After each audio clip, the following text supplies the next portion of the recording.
नमस्कार। News night के एक और अंक में आप सभी दर्शकों का बहुत बहुत स्वागत है। मैं हूं असीम मिश्रा और आज न्यूज नाइट में हम आपको दिखाएंगे इजराइल फलस्तीन से जुड़ी ताजा खबरें। किस तरह पश्चिम एशिया में इस वक्त हैं हालात, करेंगे इस मुद्दे पर विशेष चर्चा भी। साथ ही अफगानिस्तान में आए भीषण भूकंप से जुड़ी खबरें भी आप तक पहुंचाएंगे। भारतीय वायुसेना के स्थापना दिवस से जुड़ी खबरें भी हम आपको दिखाएंगे। साथ ही साथ सिक्किम में आई बाढ़ की ताजा स्थिति भी आपको बताएंगे। होंगी दूसरी अहम खबरें भी, लेकिन शुरुआत करना चाहेंगे सबसे पहले हेडलाइंस के साथ। इजराइल और आतंकी संगठन हमास के बीच युद्ध हुआ और भी भीषण।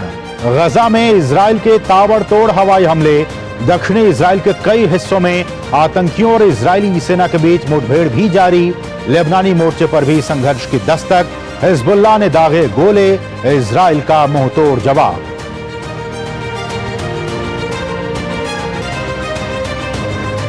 इजराइल हमास युद्ध के बीच संघर्ष प्रभावित क्षेत्र में मौजूद भारतीयों की सुरक्षा के लिए सरकार सतर्क। केंद्र सरकार की हालात पर पैनी नजर। भारतीय छात्रों की सुरक्षित वापसी के लिए सरकार प्रयासरत। इजराइल ने साथ खड़े रहने के लिए पीएम मोदी का जताया आभार।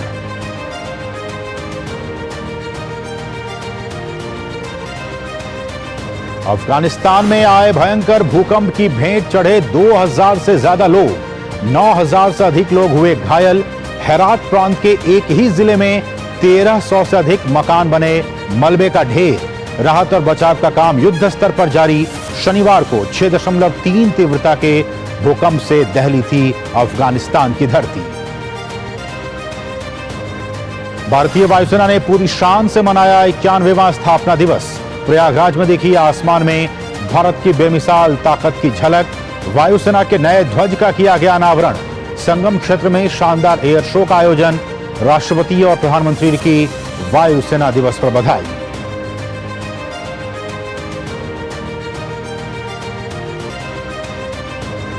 जाति सर्वे के नाम पर राजनीति का प्रयास कर बुरी तरह घिरी कांग्रेस। राजस्थान सरकार की नीयत पर भाजपा ने उठाए सवाल। कहा, ध्यान भटकाना रहा है गहलोत सरकार की नीति। कांग्रेस के अंदर से भी उठी विरोध की आवाजें। आचार्य प्रमोद कृष्णन बोले, जातिगत राजनीति ठीक नहीं।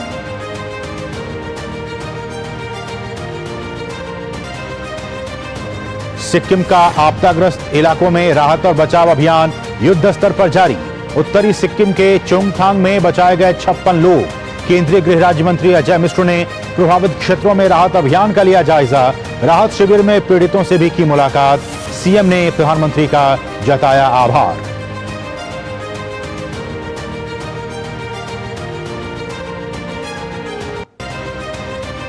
नगर निकाय भर्तियों में अनियमितताओं को लेकर और कसा शिकंजा। सीबीआई ने ममता सरकार में मंत्री फरहाद हकीम के ठिकानों पर की छापेमारी। तृणमूल कांग्रेस के विधायक मदन मित्रा के आवास पर भी पड़ा छापा। टीएमसी ने कार्रवाई का किया विरोध तो भाजपा बोली, गड़बड़ी करने वालों को जेल जाना होगा।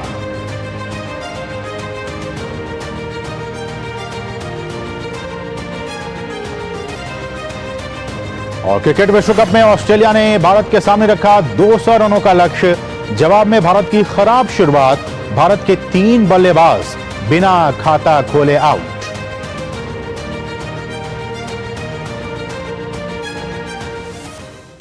और शुरुआत पश्चिम एशिया से जुड़ी बड़ी खबर के साथ। हमास द्वारा किए गए हमलों के बाद अब इजराइल की सेना जवाबी कार्रवाई कर रही है। जवाबी कार्रवाई में इजरायली सेना गजा में लगातार हमले कर रही है। इजराइल ने कहा है कि उसने अपनी आयरन डोम जो सिक्योरिटी सिस्टम है, जो रक्षा प्रणाली है, उसको एक्टिवेट कर दिया है। इस बीच इजरायली मीडिया ने यह दावा किया है कि हमास लड़ाकों के हमले में अब तक 600 से ज्यादा नागरिक अपनी जान गंवा चुके हैं और 2000 से भी ज्यादा लोग इसमें घायल हुए हैं। Por उड़ते धुएं के गुबार, घंघनाते जहाज, शोर मचाती मिसाइलें और जान बचाकर भागती लोग। शनिवार से फिलिस्तीन के गजा पट्टी के इलाके में ऐसे ही हालात हैं। हमास द्वारा किए गए हमले के जवाब में इजरायली सेना, इसमें शामिल आतंकियों को नेस्त नाबूद करने की कसम के साथ मैदान में है। इजरायली सेना गजा में लगातार हमले कर रही है। इजराइल की सेना गजा पट्टी के 7 अलग अलग लोगों को अपने घर छोड़कर शेल्टरों में जाने की बात कही है। इजराइल ने कहा है कि उसने अपनी आयरन रॉड रक्षा प्रणाली को सक्रिय कर दिया है। इजरायली मीडिया में दावा किया जा रहा है कि हमास के हमलों में इजराइल में मरने वालों का आंकड़ा 350 के करीब पहुंच गया है। इजरायली सेना का कहना है कि उसके लड़ाकू विमानों ने गजा पट्टी में 3 सशस्त्र समूह कमांड सेंटरों को नेस्त नाबूद कर दिया है। हमास के आतंकियों को जड़ से मिटाने के लिए इजरायली सेना के जवानों ने पूरी रात कार्रवाई की है। इस हमले में सैकड़ों आतंकियों को मार गिराया गया है। इजराइल हमास के 20 भीषण संघर्ष के दौरान लेबनान के हिजबुल्लाह गुट ने इजराइल में 3 ठिकानों पर कई दर्जन रॉकेट दागे हैं। ये रॉकेट विवादित क्षेत्रों के अलावा इजराइल के नियंत्रण वाले गोलान पहाड़ियों पर भी दागे गए हैं। हिजबुल्लाह गुट ने बताया कि उसने ये हमले फिलिस्तीन के समर्थन में किए हैं। इजराइल ने भी जवाबी कार्रवाई करते हुए लेबनान के ठिकानों पर हमले किए हैं। इजरायली सेना ने सीमा पार से की गई गोलीबारी वाले इलाके में तोप से हमला करने की बात कही है। वहीं इजराइल के टैंक को लेबनान सीमा की ओर जाते हुए देखा गया है।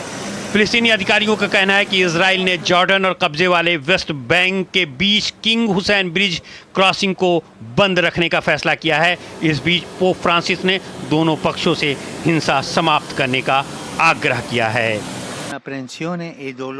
मैं पीड़ितों के रिश्तेदारों के प्रति अपनी एकजुटता व्यक्त करता हूं और उन सभी के लिए प्रार्थना करता हूं जो घंटों आतंक और पीड़ा का अनुभव कर रहे हैं। युद्ध को तुरंत रोका जाना चाहिए। इस बीच संयुक्त राष्ट्र सुरक्षा परिषद ने आज एक आपात बैठक बुलाई है। इस बैठक में हमास के हमले के बाद पूरे क्षेत्र की ताज़ा स्थिति पर चर्चा की जाएगी। संयुक्त राष्ट्र महासचिव एंटोनियो गुटेरेस ने इसराइल पर हमले की कड़ी निंदा की है और व्यापक टकराव से बचने के लिए सभी कूटनीतिक प्रयास करने का आग्रह किया है। वहीं तुर्की में इसराइल के राजदूत एरिटिलियन का कहना है कि इसराइल और हमास के बीच मध्यस्थता की पेशकश के बारे में बात करना अभी जल्दबाजी होगी। गौरतलब है कि हमास ने शनिवार को इसराइल पर हमला करते हुए करीब 7,000 रॉकेट दागे थे। इसके साथ ही हमास के सैकड़ों लड़ाके हवा, जमीन और समुद्र के रास्ते इजरायली सीमा में घुस गए थे। उन्होंने आम नागरिकों पर गोलियां चलाई, कई को बंधक बना लिया। दोपहर तक शनिवार का ये दिन इजराइल के अस्तित्व के 75 वर्षों में सबसे भयानक दिन में बदल गया था। Bureau report, DD news. और किसी भी विपरीत परिस्थिति में केंद्र की मोदी सरकार अपने नागरिकों को लेकर हमेशा से ही एक्टिव नजर आती रही है और इसी कड़ी में ताजा मामला इजराइल और आतंकी संगठन हमास के बीच जारी जंग का है, जहां सरकार ने स्पष्ट तौर पर कहा है कि भारत अपने नागरिकों की सुरक्षा को लेकर काफी गंभीर है।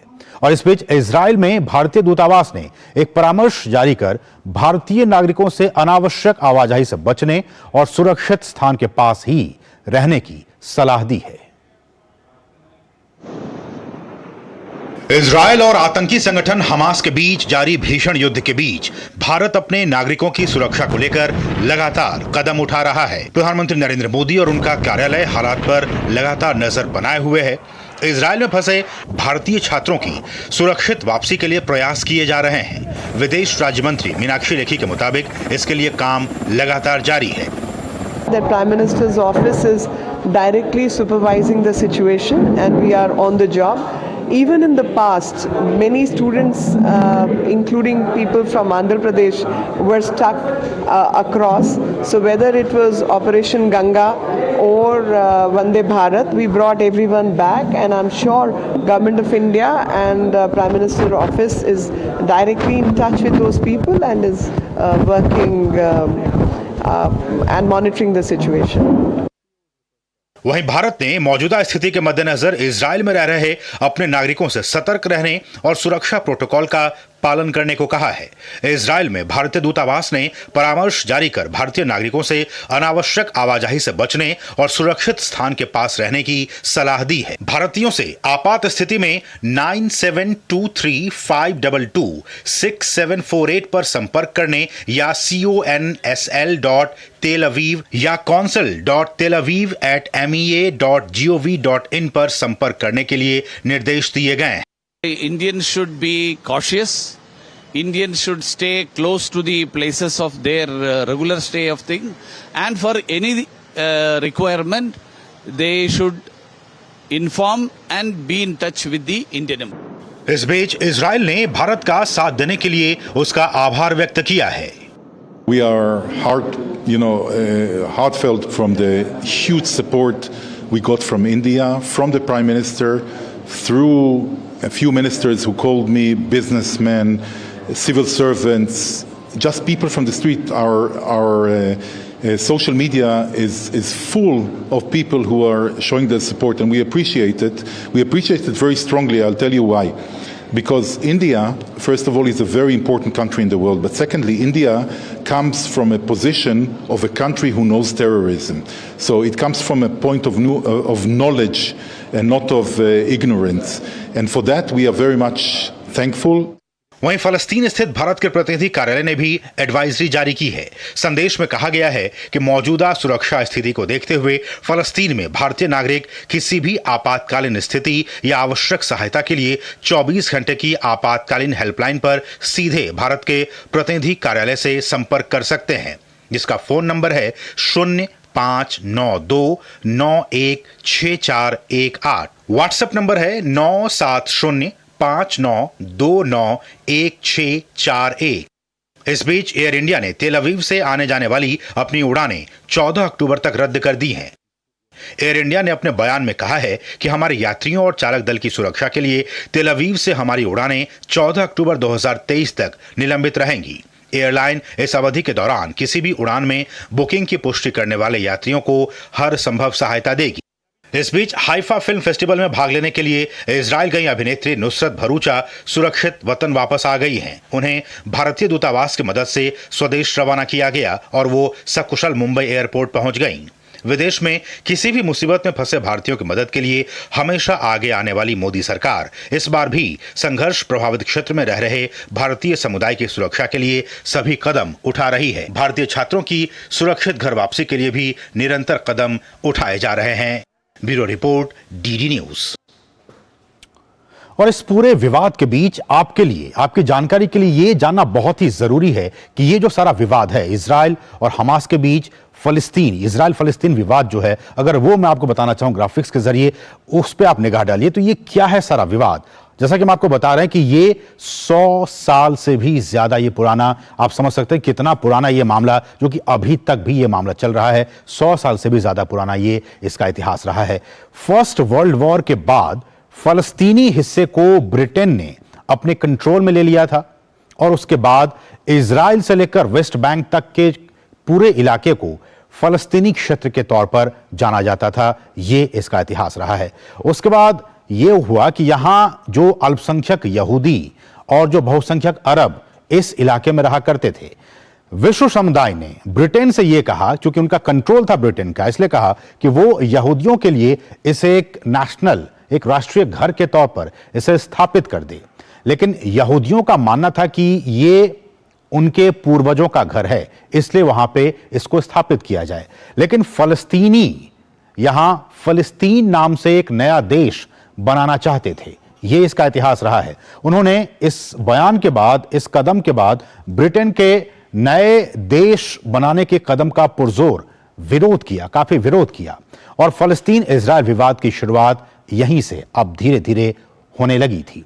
1948 में यहूदी नेताओं ने इजराइल के निर्माण का ऐलान कर दिया। उन तमाम विरोध के बावजूद भी उसका ऐलान कर दिया गया इजराइल की तरफ से। फलस्तीनियों के विरोध के बाद दोनों पक्षों के बीच पहले युद्ध की शुरुआत आप कह सकते हैं, इस विरोध के बाद इसकी शुरुआत हुई थी। तो इस तरह से ये 100 साल पुराना इसका इतिहास, और अभी भी ये लगातार ये युद्ध आप देख सकते हैं जो स्थितियां वहां पे हैं।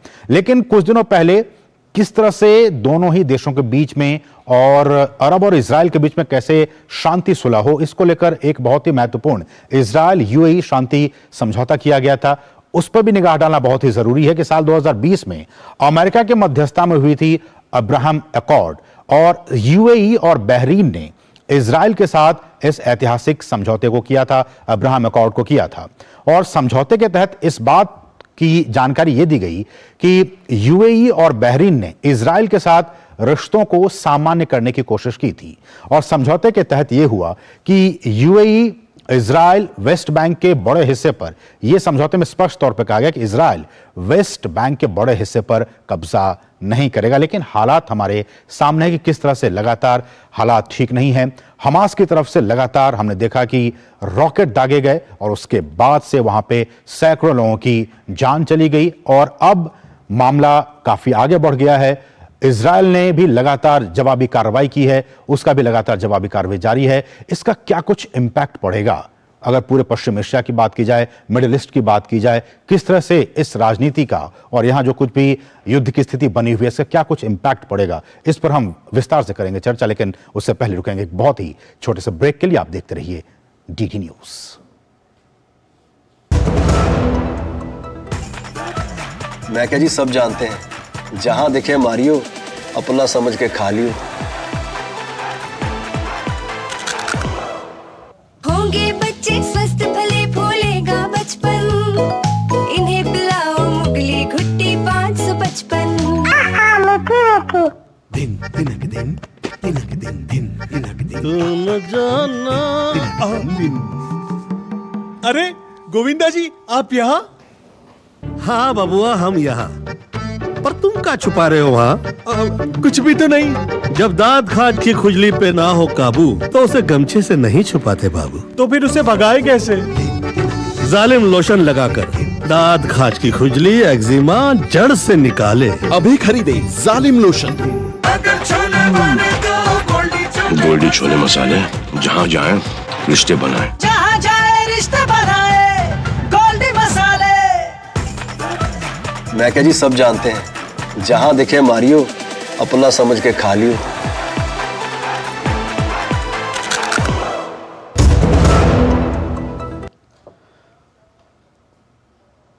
और ब्रेक बाद आपका फिर से स्वागत है। और आज हम इसी विषय पर विस्तार से करेंगे चर्चा कि पश्चिम एशिया में, जो हमारा विशेष है वो भी इसी पर है कि पश्चिम एशिया में भड़की संघर्ष की आग। जिस तरह से हमने देखा है कि इजराइल और हमास के बीच लगातार जंग जारी है और इस तरह से पश्चिम एशिया में एक संघर्ष की आग एक बार फिर से भड़क गई है। हमने आपको इतिहास बताया कि बीते 100 सालों में किस तरह से वहां पे हालात रहे हैं। इन 100 सालों में कई बार दोनों ही पक्षों के बीच में भयंकर लड़ाइयां हुई हैं, हजारों लोगों की जान इसमें गई है और एक बार फिर से हमास की तरफ से सैकड़ों रॉकेट दागे गए इजराइल की तरफ से और इजराइल ने भी जवाबी कार्रवाई की है। इसलिए आज हम इस विशेष मुद्दे पर बातचीत करेंगे कि पश्चिम एशिया में, मिडिल ईस्ट में एक बार फिर से संघर्ष की आग भड़क गई है। और इस बहुत ही महत्वपूर्ण विषय पर बातचीत करने के लिए दो बहुत ही खास मेहमान इस वक्त हमारे साथ जुड़ चुके हैं। हमारे साथ हैं पूर्व राजनयिक संजय भट्टाचार्य जी। संजय जी, आपका बहुत बहुत स्वागत है न्यूज नाइट में। और साथ ही साथ हमारे साथ अंतर्राष्ट्रीय मामलों के जानकार प्रोफेसर हर्ष पंत हैं। हर्ष सर, आपका भी बहुत बहुत स्वागत है इस खास कार्यक्रम में। शुरुआत संजय जी मैं आपसे करना चाहूंगा। और हमने जो भी इतिहास बताया, जो स्थितियां बताई, ताजा हालात इजराइल में और फलस्तीन में, गजा पट्टी में जो कुछ है, मेरा सवाल आपसे ये कि इस वक्त जो स्थिति है पश्चिम एशिया में, इजराइल और हमास के बीच जो कुछ मामला चल रहा है, वहां पे उस पूरे इलाके में इसका इंपैक्ट पीस पे, सिक्योरिटी पे आप क्या कुछ देख पा रहे हैं?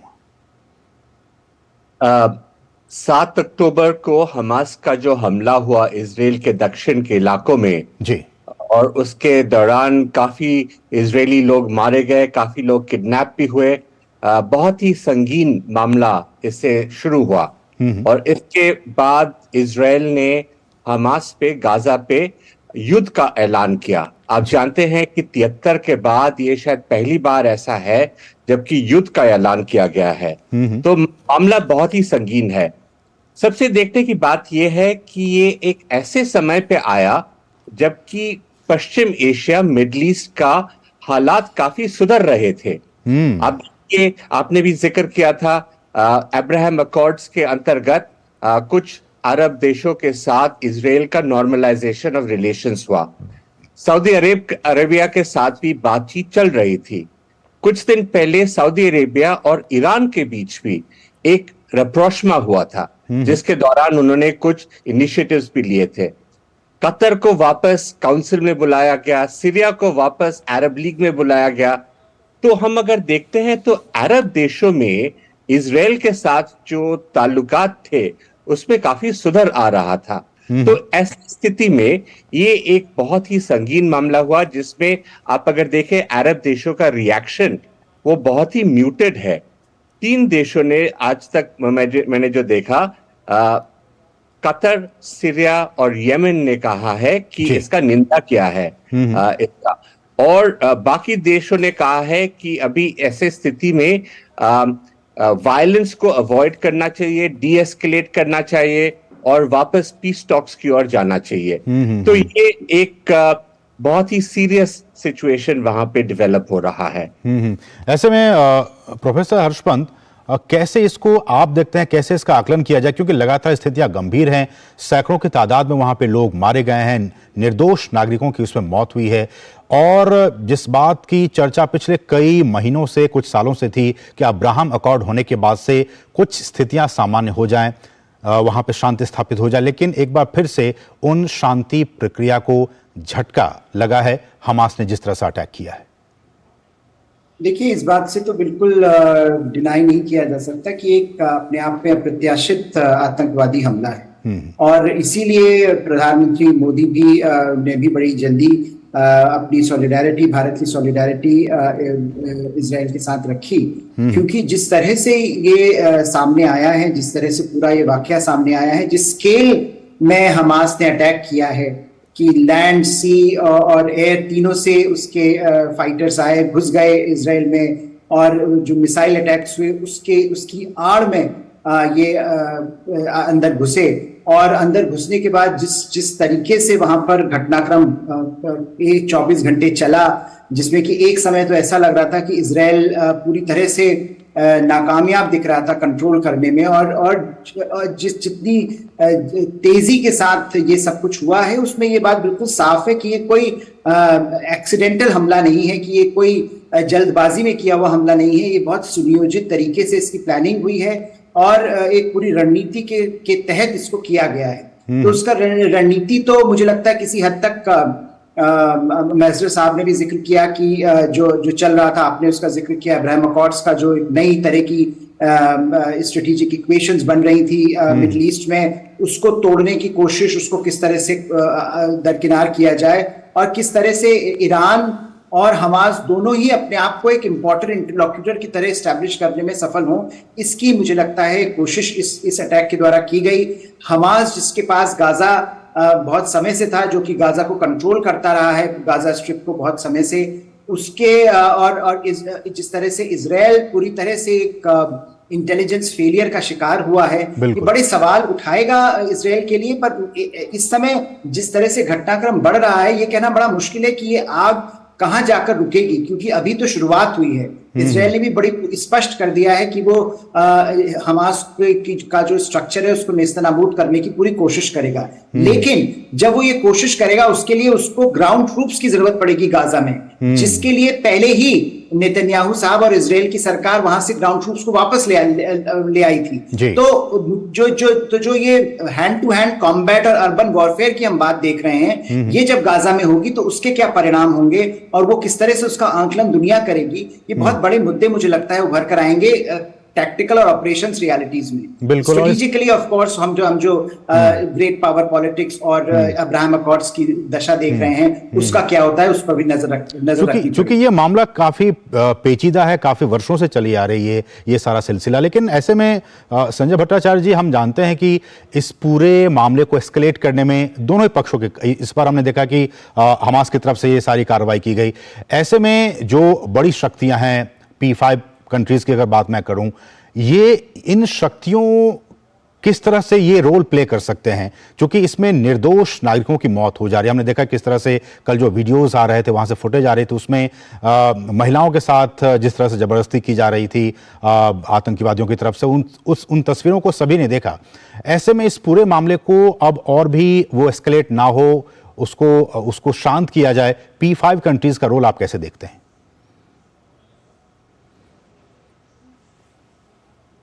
वो इजराइल और हमास के बीच है। पैलेस्टीनियन ग्रुप में भी कुछ डिविजन्स हैं।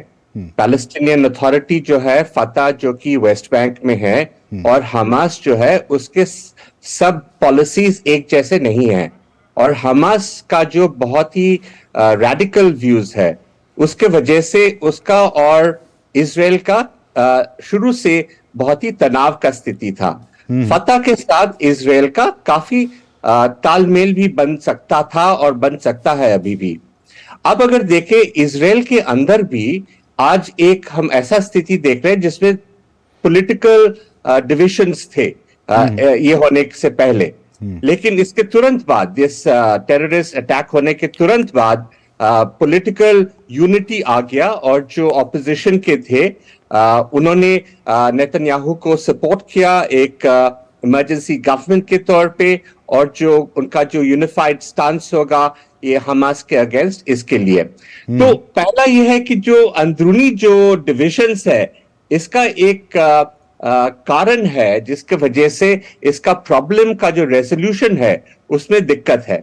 बाहर के जो एलिमेंट्स है, आप P5 के जिक्र कर रहे थे, या बाकी जो रीजनल प्लेयर्स है, उनका कोई इन्फ्लुएंस अगर है, जरूर इन्फ्लुएंस है, क्योंकि इजराइल पे भी एक इन्फ्लुएंस है P5 के कुछ मेंबर्स का, खासकर कि यूनाइटेड स्टेट्स का। आप जानते हैं कि जब भी ये नॉर्मलाइजेशन की बात चल रही थी सऊदी अरब के साथ, इसमें कुछ ऐसे पॉइंट्स थे जो कि ये पैलेस्टाइन इशू को भी कुछ हद तक आगे रिजॉल्व करने के लिए जा रहे थे जी। लेकिन इस मामले के बाद मेरे ख्याल उसमें भी जरूर बाधा होगा। पुराने कुछ और प्लेयर्स हैं, जैसे कि P5 में से जो कि रशिया और चाइना, जो कि मिडल ईस्ट में जो हम लोग वेस्टर्न एशिया कहते हैं, उस इलाके में उनका इन्फ्लुएंस है। कुछ महीनों पहले आपको याद होगा कि चाइना ने एक प्रस्ताव डाला था वो मिडल ईस्ट को रेकंसिलिएशन के लिए। बिल्कुल। लेकिन उसके बाद मेरे ख्याल में चाइना का जो उस इलाके में जो स्टैंडिंग था, उसमें कुछ बदल आया है। और अभी जबकि तनाव इतने बढ़ चुके हैं, मुझे लगता नहीं कि उनका कुछ खास रोल हो सकता है। बिल्कुल। ऐसे में रीजनल पावर्स का, जी बिल्कुल, तो उनका रोल मेरे ख्याल में अभी इम्पोर्टेंट होगा कि रीजनल पावर्स, खासकर की अरब कंट्रीज, कैसे इस मामले को संभालते हैं, क्योंकि इसका एस्केलेशन अगर ज्यादा हो तो सभी के लिए भारी पड़ेगा। बिल्कुल। ऐसे में जो रीजनल पावर्स हैं उनका रोल बहुत ही महत्वपूर्ण हो जाता है। लेकिन आखिरी सवाल प्रोफेसर पंत ये कि भारत की तरफ से जो प्रतिक्रिया आई है, और बीते वर्षों में भी बहुत ही सधी प्रतिक्रिया भारत हमेशा से देता आ रहा है, इस बार भी भारत की तरफ से प्रतिक्रिया आई कि दोनों ही पक्ष संयम बरतें और इस पूरे मामले को और आगे ना बढ़ाएं, एस्केलेट ना करें। कैसे देखते हैं इस प्रतिक्रिया को? देखिए, भारत के लिए, भारत के संदर्भ में ये प्रतिक्रिया जायज है कि हम भी एक जो हमारा जो स्टैंडिंग है रीजन में, हम भी ये चाहेंगे कि जल्दी से जल्दी समस्या को सुलझाया जाए। और समस्या को सुलझाना तो दूर की बात है, लेकिन इस समय डीएस्केलेशन की कोई बात आगे ना बढ़े।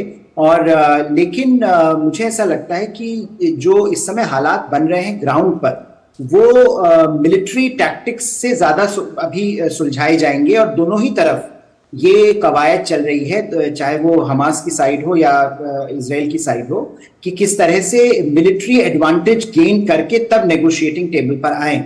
भारत और देशों का, काफी ऐसे देशों का, भारत के जो मित्र देश है, उनका ये मानना है कि अगर ये हालात बद से बदतर होते हैं तो उसका खामियाजा वहां तो मिडिल ईस्ट को तो भुगतना ही पड़ेगा। लेकिन अगर आप इसको दुनिया की आर्थिक जो स्थिति है उससे भी देखें, तो ऑयल एंड गैस प्राइसेस हैं, आर्थिक ढांचा वैसे ही चरमरा रहा है, दुनिया में आर्थिक समस्याएं बढ़ रही हैं, उसमें अगर इसको भी हम आगे तक ले जाकर देखते हैं तो उससे भी काफी नेगेटिव टेंडेंसीज का में इजाफा होता है, इम्पैक्ट होगा। और इसीलिए भारत भी ये चाहेगा कि इसको जल्दी से जल्दी इसका समाधान हो और डी एस्केलेशन की प्रक्रिया जल्दी से जल्दी शुरू हो। उसी के तौर पर भारत ने बात कही, लेकिन भारत ने मुझे लगता है जो एक महत्वपूर्ण बात ये कही है कि जो ये आतंकवाद का मुद्दा है ये भारत के हिस्से से बहुत महत्वपूर्ण है, और जो ये हुआ है इसका इम्पैक्ट भारत जैसे देशों पर भी पड़ेगा, क्योंकि जो नॉन स्टेट एक्टर्स हैं, जो टेरर ग्रुप्स हैं, वो एक दूसरे से सीखते भी हैं। तो भारत के लिए भी ये जरूरी होता है कि वो किस तरह से अपनी सिक्योरिटी अपरेटस को दुरुस्त रखे और कैसे वो नजर रखे कि हमारी जो सीमाएं हैं उन पर क्या हो रहा है। बिल्कुल, तो बहुत ही महत्वपूर्ण बातें दोनों मेहमानों की तरफ से कि अभी ये मामला जो भी हो लेकिन डी एस्केलेशन होना बहुत ही जरूरी है दोनों पक्षों की तरफ से, क्योंकि जान माल का नुकसान तो होगा ही, लेकिन अभी जिस तरह से पूरी दुनिया में आर्थिक स्थिति है उस पर भी इसका बहुत ज्यादा इंपैक्ट पड़ेगा। इसलिए भी रीजनल सिक्योरिटी के हिसाब से और ग्लोबल वर्ल्ड लेवल पे जो इकोनॉमिक सिचुएशन है उस लिहाज से भी दोनों ही पक्षों का डी एस्केलेशन होना बहुत ही जरूरी है। बहुत बहुत शुक्रिया आप दोनों ही मेहमानों का। संजय भट्टाचार्य आपका बहुत बहुत शुक्रिया हमारे साथ जुड़ने के लिए, और प्रोफेसर पंत आपका भी बहुत बहुत शुक्रिया हमारे साथ इस विशेष कार्यक्रम में जुड़ने के लिए और अपनी बातों को हमारे साथ साझा करने के लिए बहुत बहुत शुक्रिया। बढ़ेंगे आगे, रुकेंगे छोटे से ब्रेक के लिए, और ब्रेक के बाद जब वापस आएंगे तो आपको बताएंगे कि अफगानिस्तान में जो भूकंप आया उसके बाद वहां पे किस तरह से तबाही मची है, इस पर पूरी खबर आपको दिखाएंगे एक बहुत ही छोटे से ब्रेक के बाद।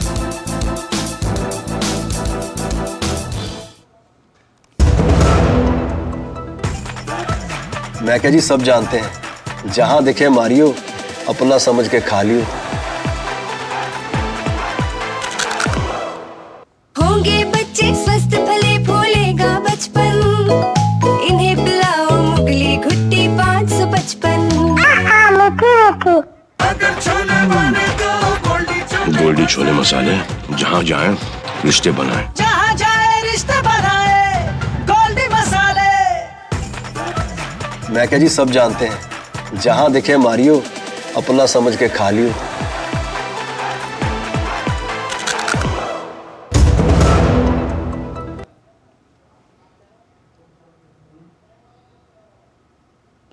और ब्रेक के बाद आपका फिर से स्वागत है। बात करें अफगानिस्तान की। अफगानिस्तान में शनिवार को आया तेज भूकंप लोगों के लिए काल साबित हुआ है। पश्चिमी अफगानिस्तान में आए भूकंप के कारण मरने वालों की संख्या बढ़कर 2000 के पार हो गई है। इसे 2 दशकों में वहां आया सबसे घातक भूकंप माना जा रहा है।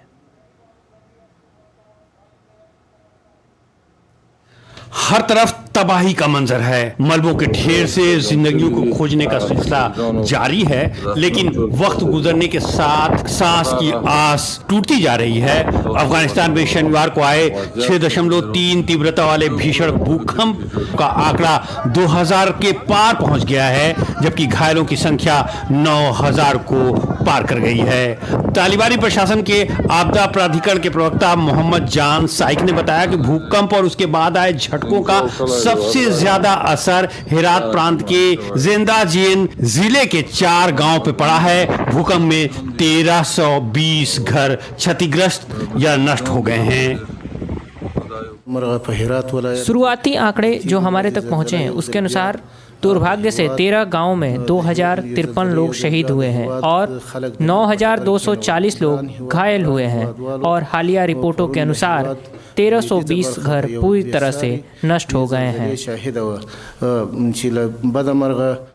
सैकड़ों नागरिक मलबे के नीचे अब भी दबे हुए हैं। ईरान की सीमा से लगे इलाके में 10 बचाव दल काम कर रहे हैं। शवों को सैन्य अड्डों, अस्पतालों समेत कई स्थानों पर ले जाया जा रहा है। पीड़ितों के इलाज के लिए अस्पतालों के बाहर बेड लगाए गए हैं। कतर में तालिबान के राजनीतिक कार्यालय के प्रमुख सुहैल शाहीन ने कहा कि बचाव और राहत के लिए भोजन, पीने का पानी, दवा, कपड़े और तंबू की तत्काल जरूरत है।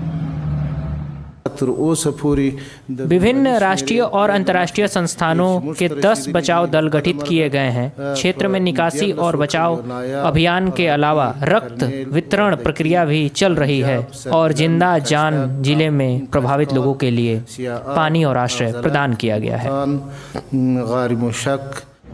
विश्व स्वास्थ्य संगठन ने कहा है कि अफगानिस्तान के हताहतों को अस्पताल पहुंचाने के लिए जिंदा जान जिले में 12 एम्बुलेंस भेजी गई हैं। साथ ही ये भी बताया कि WHO की टीमें अस्पतालों में घायलों के इलाज में सहायता कर रही हैं और अतिरिक्त जरूरतों का आकलन किया जा रहा है। अमेरिकी भूगर्भीय सर्वेक्षण ने बताया कि भूकंप का केंद्र हिरात शहर से करीब 40 किलोमीटर उत्तर पश्चिम में था। इसके बाद 6.3, 5.5 तीव्रता के 3 भूकंप के झटके भी महसूस किए गए। इस क्षेत्र में 7 भूकंप आए हैं। स्थानीय लोगों का कहना है कि भूकंप इतना तेज था कि लोग जान बचाकर घरों से बाहर भाग गए। लोग भूकंप के कारण डरे और सहमे हुए हैं। भूकंप के कारण टेलीफोन लाइनें ठप हो गई हैं। भूकंप में घरों के तबाह हो जाने के चलते लोग खुले आसमान के नीचे रात गुजारने पर मजबूर हो रहे हैं। पिछले 2 दशकों में आया ये सबसे जोरदार भूकंप बताया जा रहा है। इससे पहले पिछले साल अफगानिस्तान में पाकिस्तान सीमा के करीब भूकंप आया था।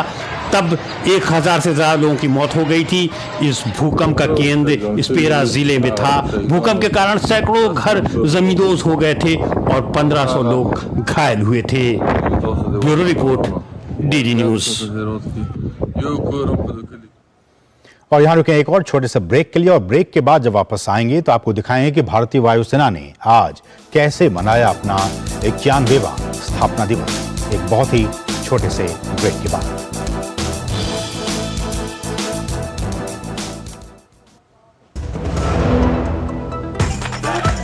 मैं क्या जी, सब जानते हैं जहां दिखे मारियो, अपना समझ के खा लियो।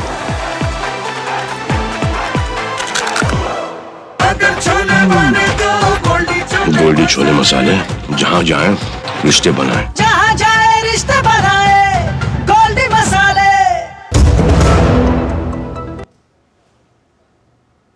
और ब्रेक के बाद आपका फिर से स्वागत है। बात करेंगे भारतीय वायुसेना की, जिसने अपना 91वां स्थापना दिवस आज वो मना रही है।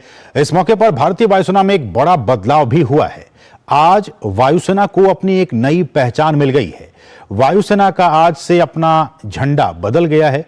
इसके साथ ही वायुसेना ने दुनिया को अपनी ताकत दिखाई। आज कई लड़ाकू विमानों समेत सेना के बेड़े में शामिल जहाजों ने उड़ान भर के ये दिखा दिया कि क्यों भारतीय वायुसेना दुनिया की सबसे बेहतरीन सेनाओं में से एक है।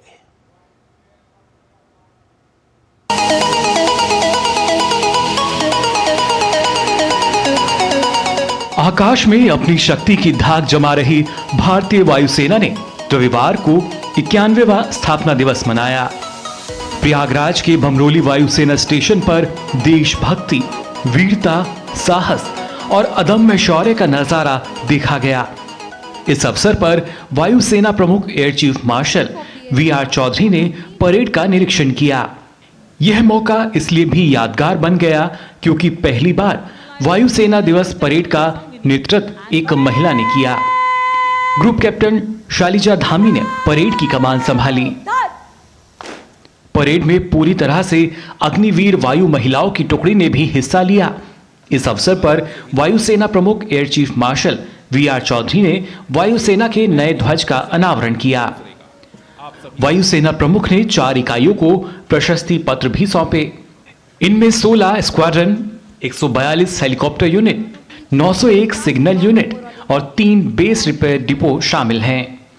अपने संबोधन में वायुसेना प्रमुख ने उभरती चुनौतियों से निपटने के लिए नई तकनीकों को अपनाते रहने पर बल दिया। वायुसेना प्रमुख ने वायुसेना कर्मियों की सराहना की। Today we come together not only to celebrate this day but also to reflect on our rich history, our present achievements and chart our future as custodians of India's sovereignty and territorial integrity. We have inherited a proud legacy of professionalism, perseverance and passion curated by our predecessors. I would like to acknowledge the contribution of our veterans who have played a pivotal role in shaping the Air Force's identity, capabilities and ethos. वायुसेना स्थापना दिवस पर संगम क्षेत्र में शानदार air show भी हुआ। इस दौरान वायुसेना ने आसमान में अपनी ताकत का प्रदर्शन किया। वायुसेना की बेमिसाल शक्ति का यह प्रदर्शन देखकर लोग हैरान नजर आए। इस बार भारतीय वायुसेना दिवस कार्यक्रम की थीम भारतीय वायुसेना सीमाओं से परे वायुसेना रखी गई। वहीं वायुसेना दिवस पर राष्ट्रपति और प्रधानमंत्री सहित कई गणमान्य नागरिकों ने भारतीय वायुसेना को शुभकामनाएं दी।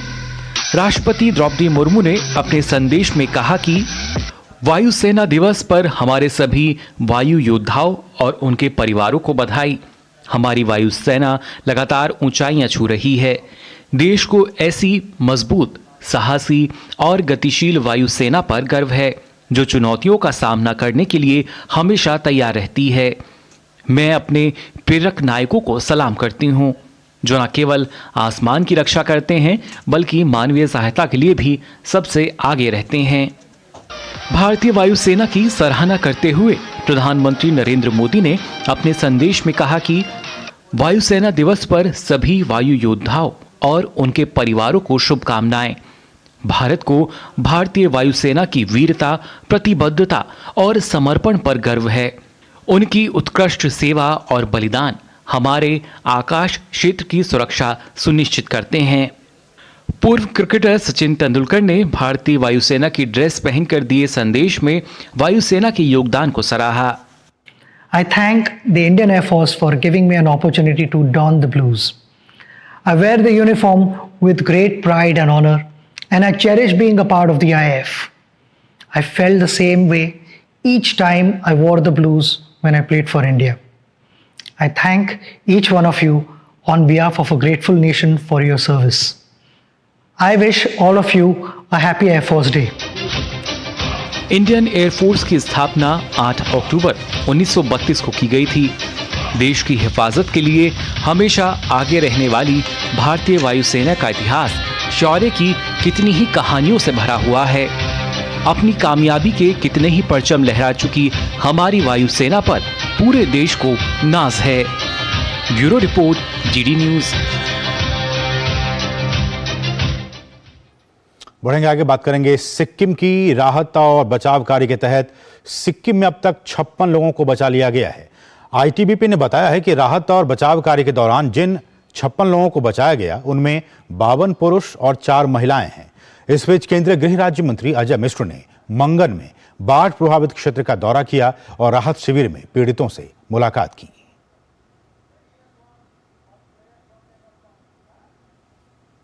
सिक्किम में बीते बुधवार को बादल फटने से तीस्ता नदी में अचानक आई बाढ़ के बाद राहत और बचाव कार्य जारी है। उत्तरी सिक्किम के चुंगथांग में राहत और बचाव कार्य के दौरान 56 लोगों को बचाया गया है। आईटीबीपी अधिकारियों ने बताया कि जिस दिन तीस्ता नदी में अचानक बाढ़ आई उस दौरान चुंगथांग को सबसे ज्यादा नुकसान पहुंचा था। वहीं सिक्किम राज्य आपदा प्रबंधन प्राधिकरण का कहना है कि राज्य में बाढ़ से मरने वालों की संख्या 56 हो गई है। इसमें भारतीय सेना के 9 जवान शामिल हैं।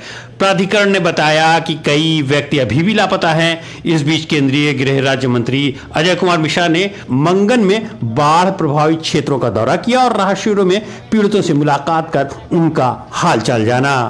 बहुत बड़ी त्रासदी है और वास्तव में जितना बड़ा संकट है और जितना नुकसान हुआ है, लोगों मिसिंग भी है, बहुत सारे लोग कैजुअलिटी भी हुई है।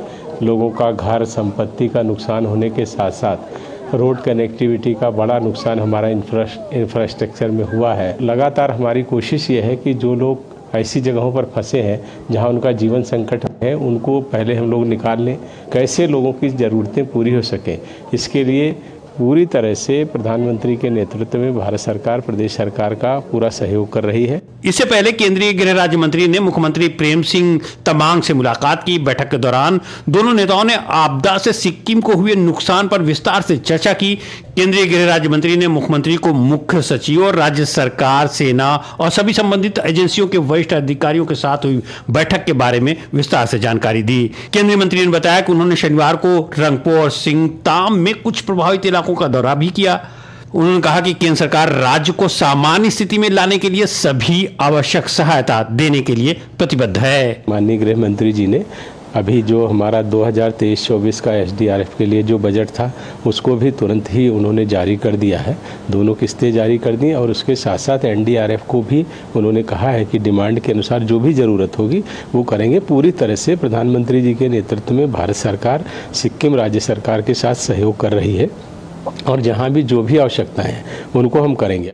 वहीं मुख्यमंत्री तमांग ने प्रधानमंत्री नरेंद्र मोदी और केंद्रीय गृह मंत्री अमित शाह के निर्देशन और देखरेख में केंद्र सरकार की तत्काल प्रतिक्रिया की सराहना की और आभार जताया। ये जो अभी जो संकट घड़ी है सिक्किम के लिए, वो संकट घड़ी में पूरा भारत सरकार, माननीय प्रधानमंत्री, माननीय गृह मंत्री, सब भारत सरकार हमारे साथ सिक्किम के साथ खड़ा है और सिक्किम जनता के साथ खड़ा है कि उन्होंने जितना भी राहत का जो भी कार्य है वो उसमें पूरा जोर दिया है। जैसा NDRF का टीम भेज दिया है और जो भी वहाँ पर फंसे हुए जितना भी लोग हैं उनको निकालने के लिए, जो एयरलिफ्ट करने के लिए पूरा बंदोबस्त किया है। उधर बाढ़ से नुकसान का आकलन करने पहुंची केंद्रीय टीम ने प्रभावित इलाकों का जायजा लिया। सिक्किम में लोनाक झील में ग्लेशियर के पिघलने से 4 अक्टूबर को तीस्ता नदी में अचानक बाढ़ आ गई थी। इस बाढ़ में हजारों से अधिक मकान बुरी तरह क्षतिग्रस्त हो गए। बचाव कर्मियों ने 2563 लोगों को सुरक्षित बताया है। इसके अलावा 26 व्यक्ति घायल हुए हैं। Bureau report, DD news. और यहां रुके एक और छोटे से ब्रेक के लिए, और ब्रेक के बाद जब वापस आएंगे तो आपको दिखाएंगे ममता सरकार में मंत्री फिरहाद हकीम के ठिकानों पर CBI ने छापेमारी की है। इससे जुड़ी खबर एक छोटे से ब्रेक के बाद।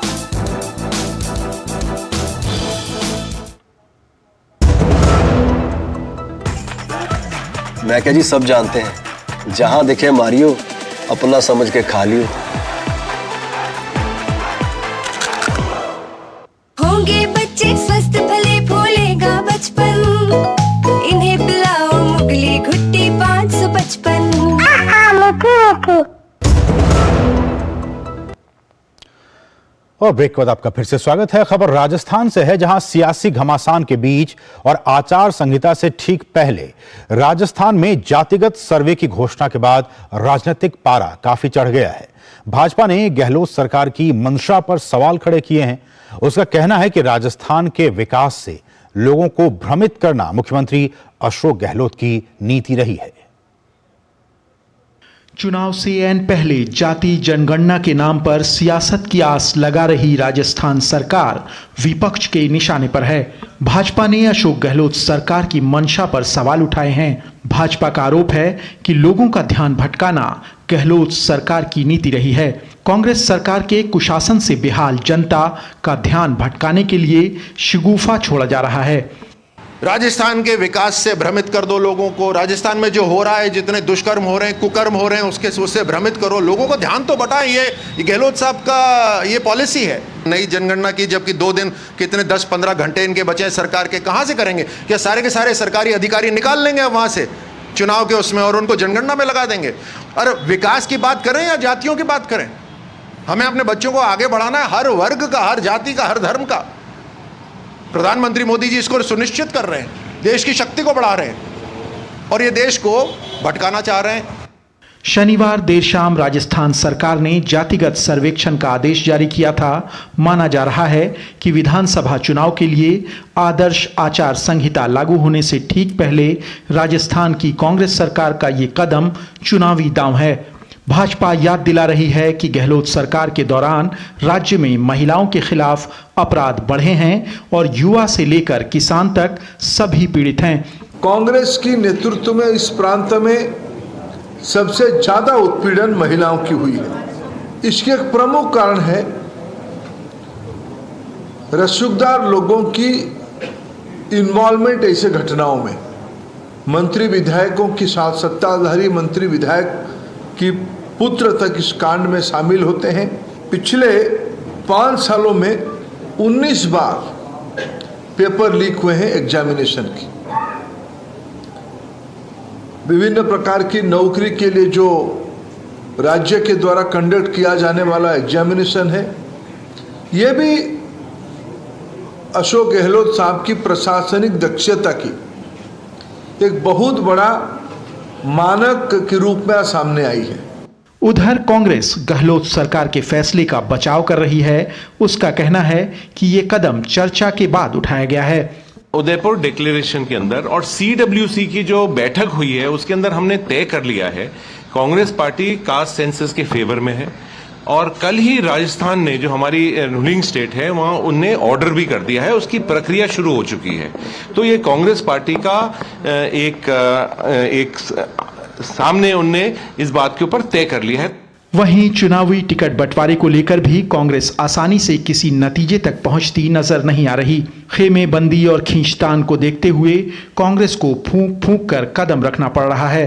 जयपुर में पार्टी की अहम बैठक के बाद भी उम्मीदवारों को लेकर स्थिति साफ होती नजर नहीं आई। Bureau report, DD news. खबर बंगाल से है, जहां सीबीआई ने बंगाल में नागरिक निकायों में की गई भर्तियों में कथित अनियमितताओं से जुड़ी जांच के सिलसिले में रविवार सुबह कोलकाता के चेतला में राज्य के वरिष्ठ मंत्री फिरहाद हकीम के आवास पर छापे मारे। दूसरी ओर कमरहाटी के विधायक मदन मित्रा के भवानीपुर और दक्षिणेश्वर स्थित आवास पर भी सीबीआई ने छापेमारी की। पालिका भर्ती घोटाले में अधिकारियों पर पैसे लेकर अयोग्य उम्मीदवारों को नौकरी देने का आरोप है।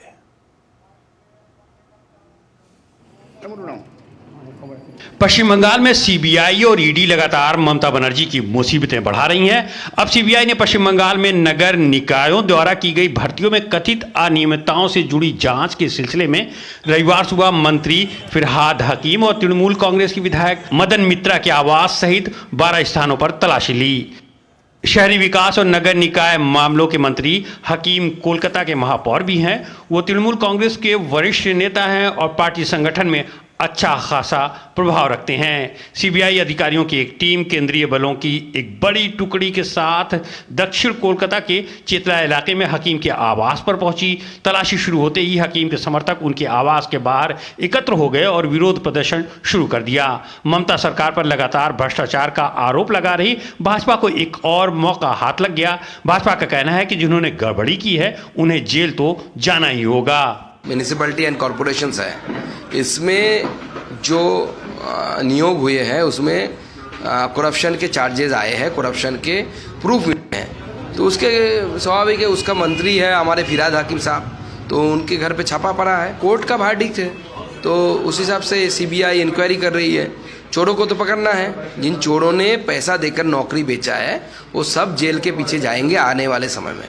सीबीआई के एक अधिकारी ने बताया कि ये छापामारी ग्रुप सी और ग्रुप डी पदों पर अवैध नगरपालिका भर्ती के संबंध में की जा रही है, जिसकी जांच अदालत के आदेश के अनुसार की जा रही है। मालूम हो कि कलकत्ता हाई कोर्ट ने सीबीआई को पूरे पश्चिम बंगाल में कथित भ्रष्टाचार की अदालत की निगरानी में जांच करने का आदेश दिया था।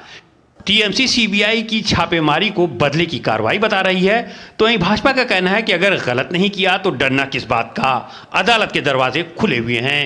ये है केवल बदनाम करने का एक गेम और सोच रहे थे इससे जो अगर कुछ फायदा उनको मिल सके, इसके अलावा और कुछ नहीं है। इन्वेस्टिगेशन हो रहा है, आप लोग चोरी किए हैं उसमें इन्वेस्टिगेशन हो ले। आपको लोग का अगर लगता है कि चोरी नहीं किए है तो अदालत में भी जा सकते हैं, आप लोग अदालत जाके बोलिए, इसमें तो डरने का कोई बात नहीं है।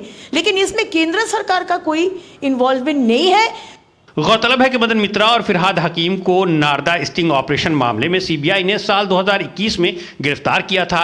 इतना ही नहीं, मित्रा तो शारदा चिट फंड घोटाला मामले में भी गिरफ्तार हो चुके हैं। साल 2014 में भी मित्रा को सीबीआई ने गिरफ्तार किया था। जांच एजेंसियों का आरोप है कि साल 2014 से 2018 तक राज्य के अलग अलग नगर निकायों में पैसों के बदले में करीब 1500 लोगों की अवैध रूप से नियुक्ति की गई थी। Bureau report, DD news. और बात क्रिकेट की। क्रिकेट विश्व कप में चेन्नई में खेले जा रहे मैच में ऑस्ट्रेलिया ने भारत के सामने 200 रनों का लक्ष्य रखा है। जवाब में भारत ने ताजा समाचार मिलने तक 3 विकेट पर 120 रन बना लिए हैं। भारत की शुरुआत बेहद खराब रही। भारत के शीर्ष 4 में से 3 बल्लेबाज बिना खाता खोले ही आउट हो गए। यह पहला मौका है जब विश्व कप के किसी मैच में भारत के शीर्ष 4 में से 3 बल्लेबाज 0 पर आउट हुए हों। इसके बाद कोहली और राहुल ने भारतीय पारी को संभाला और स्कोर को 100 के पार पहुंचाया। दोनों बल्लेबाजों ने अपने अपने अर्धशतक भी पूरे किए।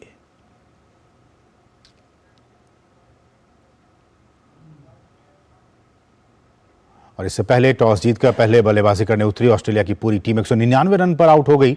सलामी बल्लेबाज मिचेल मार्श बिना कोई रन बनाए बुमराह की गेंद पर कोहली के हाथों लपके गए। डेविड वार्नर और स्टीव स्मिथ ने दूसरे विकेट के लिए 69 रन जोड़े। वार्नर 41 रन बनाकर कुलदीप यादव की गेंद पर आउट हुए। स्टीवन स्मिथ को 46 के स्कोर पर जडेजा ने बोल्ड किया। मार्नस लेबुशन को भी 27 रन के स्कोर पर जडेजा ने ही चलता किया। इसी ओवर में जडेजा ने एलेक्स कैरी को भी पवेलियन भेज दिया और ऑस्ट्रेलिया ने 119 रन पर 5 विकेट गंवा दिए।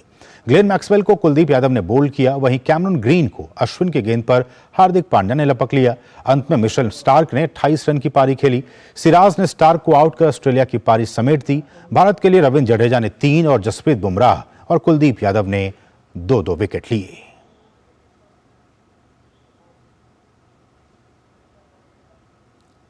और 19वें एशियाई खेलों में भारत का प्रदर्शन कई मायनों में ऐतिहासिक रहा है। भारत ने एशियाई खेलों के इतिहास में पहली बार 100 का आंकड़ा तो पार किया ही, वहीं भारत के कई पदक ऐतिहासिक रहे। मसलन एथलेटिक्स, निशानेबाजी और तीरंदाजी में भारत ने रिकॉर्ड तोड़ प्रदर्शन किया। एक नजर भारत के ऐतिहासिक पदकों पर।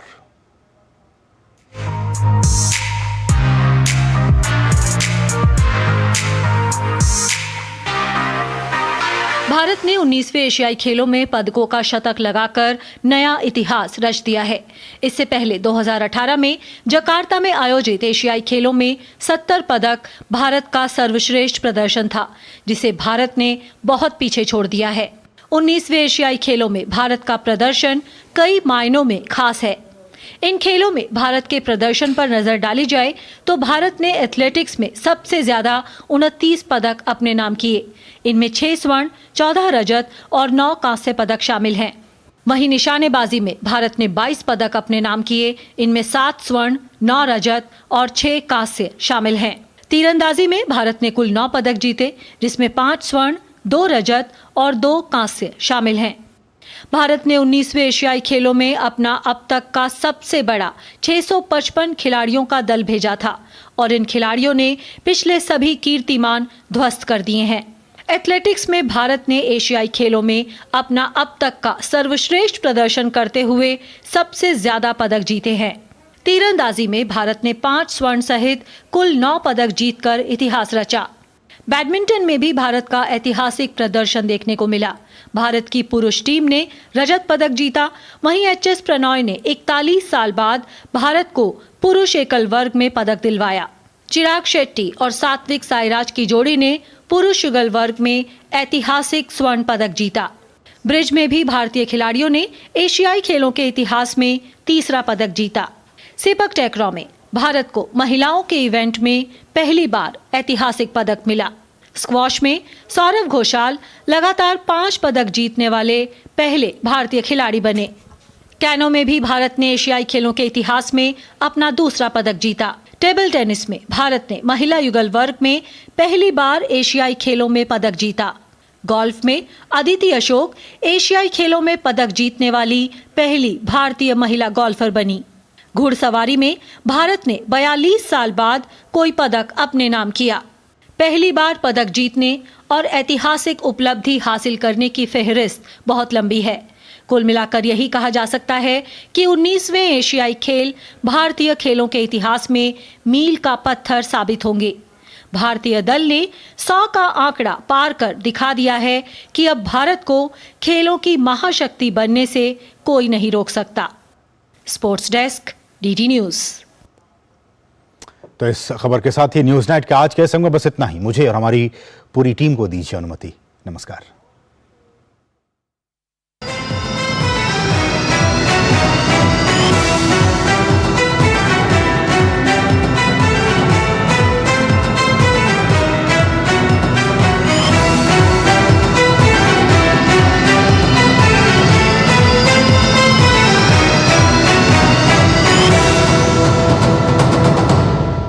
न्यूज नाइट के प्रायोजक थे जालिम लोशन, दाद खाज खुजली से तुरंत आराम। जालिम लोशन और मुगली घुट्टी 555, हंसता बचपन खिलता बचपन। मुगली घुट्टी 555।